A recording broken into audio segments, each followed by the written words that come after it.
I'm in charge of the household, and my rules are final. If you don't follow them, we'll get a divorce. Even though my husband was cheating on me, he still tried to boss me around. Why should I do everything he says? If that's how it's going to be, let's just get a divorce.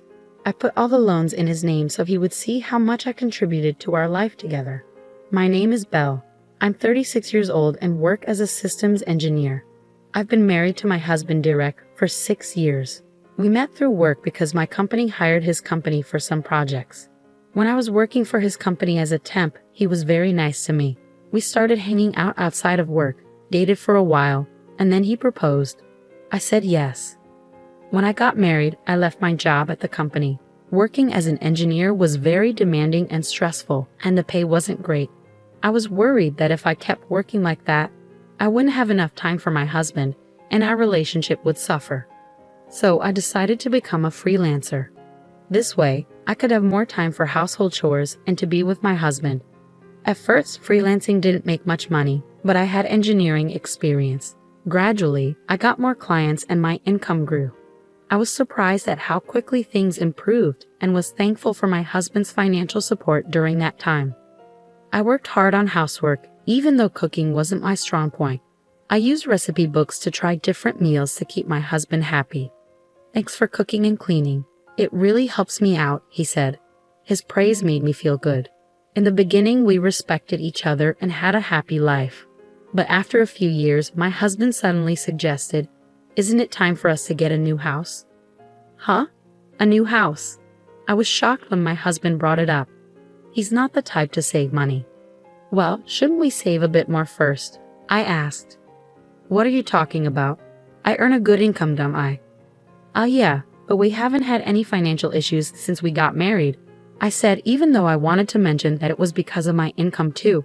Although he gave me money for household expenses, he always used up his own allowance before payday. So I saved as much as I could from my own freelancing income and added it to our budget. That's how we managed to live comfortably without any financial problems. I was thankful for his income when we first got married, which is why I didn't tell him that my freelancing income had grown. I didn't want to hurt his feelings by revealing how much I was actually making.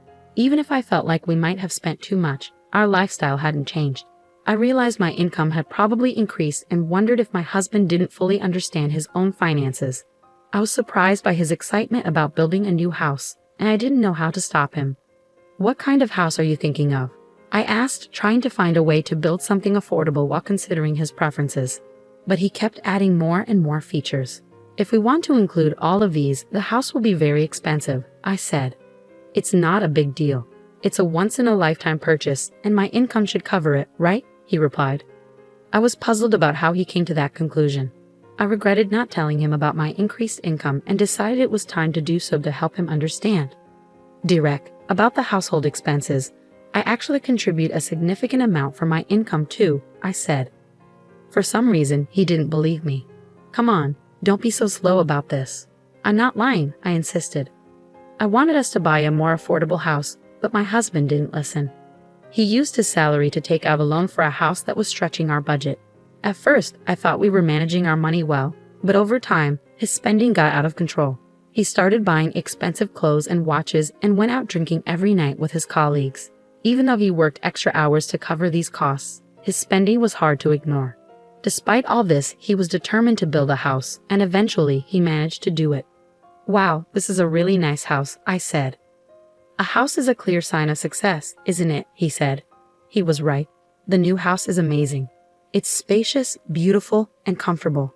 My workroom is bigger now, so I can fit a large desk and work more comfortably. This has made me more productive, and I'm thankful for that. But I'm still anxious about our monthly mortgage payments. My husband doesn't seem to understand that we're paying off a long-term loan every month. The house is in his name, but he tends to overspend, so his account is often empty. Because of this, I have to transfer my income into his account just to cover the mortgage. I'm getting frustrated with him, so one day, I decided to talk about it. "Don't you think you've been spending too much lately?" I asked. "I need you to think about things like the mortgage for the house," I said. My husband frowned and replied, "What are you talking about? We've been living normally since we bought the house." "If that's the case, then there's no problem. You're just stressing over small details. And isn't it because you manage your money poorly that you're short? That's not my issue. What? Wait a minute. I'm always trying to save money from the daily expenses with the money you give me, and I'm also using my own earnings to cover the mortgage and other costs. So please don't talk to me like that. What's your problem? Besides, the amount you're contributing isn't that much, so don't act like it's a big deal. The one who earns the most is the best, and that's me.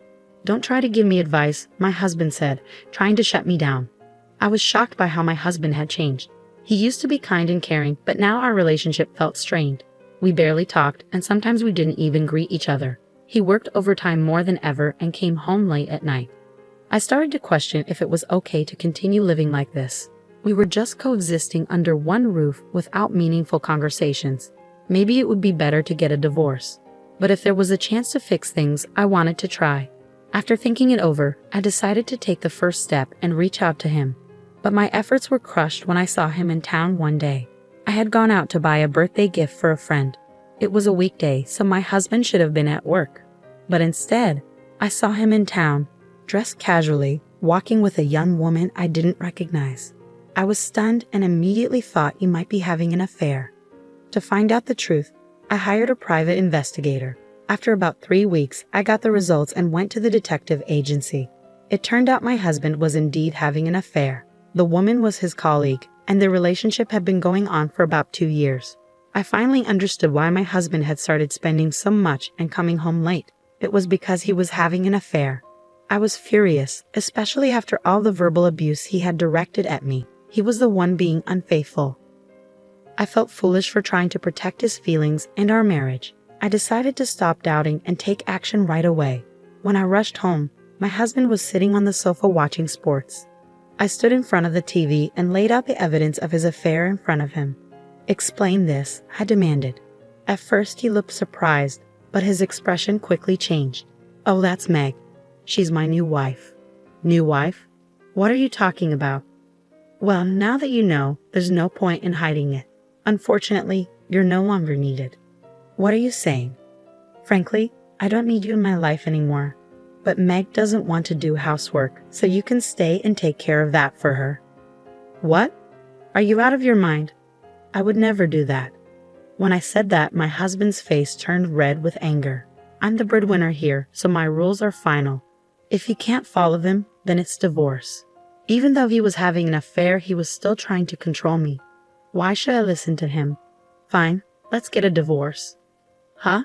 You had an affair, so we can't stay married. Let's just get a divorce." He was surprised but soon agreed. "Okay, but don't come crying to me later. But you need to help me change the names on the utility bills and the car loans we just took out." I changed all the loans into my husband's name and got divorced. He probably thought it was over, but for me, it was just the beginning. You should realize how much I supported you.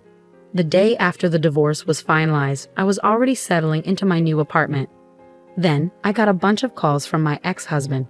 Since he hadn't paid me any compensation yet, I hadn't blocked his number. When I answered, he sounded flustered and said he needed to talk. I reluctantly agreed to meet him at a cafe, but he showed up with his mistress. "Well, you two seem to be getting along. What's this about? Why didn't you tell me?" I asked. He looked upset and said, "Every month, I'm getting hit with a huge amount for loans. Why are the food expenses, car loans, utilities, and everything else so high? What are you trying to do by leaving all that on me?" "I divorced you and moved out, so it's only fair. I don't have any other intentions," I replied. "Shut up. This is fraud. I'll sue you," he said. My ex-husband and his mistress glared at me, holding each other's arms. They both blamed me, but I couldn't accept their absurd accusations. "It's your fault for not understanding the situation. I showed you the documents, didn't I? The house loan was in your name, so it's only fair you pay it. I've been transferring the necessary money into your account. How could you, with your small income, cover all that?" As someone with a poor grasp of the situation, I explained calmly. I was working as a freelance engineer and making around $200,000 a year. "Is that true?" he asked, clearly shocked by how much I was earning compared to him.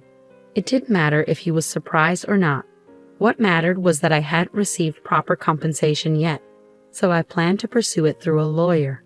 "Are you trying to swindle money from us?" he demanded. "I'm just claiming what's rightfully mine. I'll also be making claims against your mistress," I said. I received compensation from both of them for the emotional distress they had caused me. My ex-husband's mistress was devastated to find out he wasn't using his own money to pay for the loan. The next day, she disappeared from his life. Their affair ended just like any other when the money ran out. Now my ex-husband lives a lonely life, struggling to pay off his loan and make ends meet while commuting between work and home. He's facing the consequences he deserves, but he couldn't handle it and started spreading news about his affair at work. His mistress claimed he was abusing her, leading to a messy quarrel. Since neither of them was credible, no one believed their claims. His financial troubles worsened, and he was eventually demoted and received a pay cut due to his inability to focus on work because of his mounting debts. It's all his own fault, and frankly, he brought it on himself.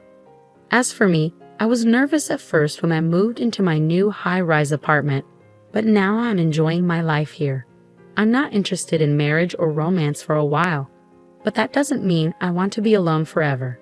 If I meet someone in the future, I hope we can build a supportive relationship based on what I've learned from this experience. For now, I'm focusing on working hard and making the most of my time for myself.